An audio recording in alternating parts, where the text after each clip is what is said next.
আজকে আমরা আসলাম সামনাগরের মুন্সিগঞ্জের আকাশ নীলা ইকো পার্কে। আমরা চারদিক ঘুরে ঘুরে দেখতেছি কত সুন্দর আছে।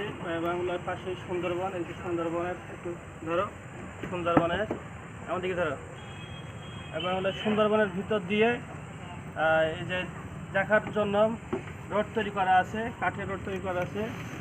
এবং রেস্ট নেওয়ার জন্য এখানে যে ঘর আছে, বিভিন্ন জায়গায় বসে বসে গল্প করা যাবে, সময় কাটানো যাবে, এগুলো আর কি।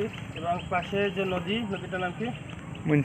মুন্সিগঞ্জ নদী। এখানে নদীর পাশে নদীতেই আছে অনেক নৌকা ট্রলার, যেগুলো নদীর আরও জঙ্গলের ভিতরে নিয়ে বাংলাদেশের সব প্রান্তের মানুষ আসে সুন্দরবন দেখার জন্য। এবং সুন্দরবনের যে ঐতিহ্যবাহী রয়্যাল বেঙ্গল টাইগার এবং যে হরিণ, বানর বিভিন্নটা দেখা যায়, এখানে স্বচক্ষেই দেখা যায়। ভিতরে ট্রলারে যাওয়ার ব্যবস্থা আছে, পাশে যে নদী আছে, নদীতে নৌকা ভ্রমণ করা যায় সুন্দরভাবে। তো আপনাদের কেমন লাগলো আপনারা জানাবেন। তো আমরা এই যে হাঁটতে হাঁটতে এক জায়গা থেকে আরেক জায়গায় যাচ্ছি, যে জঙ্গলের ভিতর দিয়েই তৈরি করা, নদীর এই পাড়ে তৈরি করা আছে।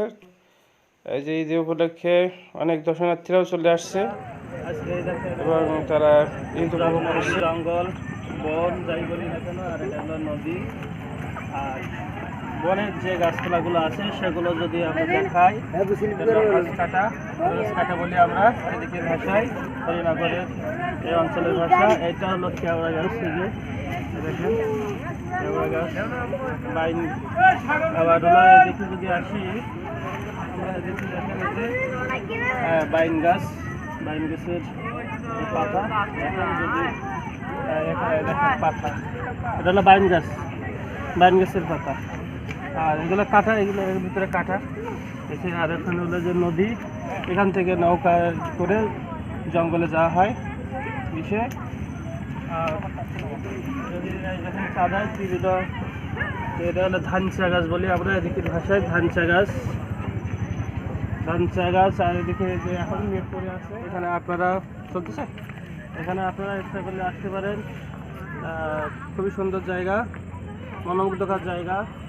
পার্কের নাম আপনাদের দিয়ে দিলাম, ঠিকানাও দিয়ে দিলাম, মোবাইল নাম্বারও দিয়ে দিলাম, আপনারা দেখতে পাবেন। আসবেন এখানে, আপনারা এসে দেখে যাবেন।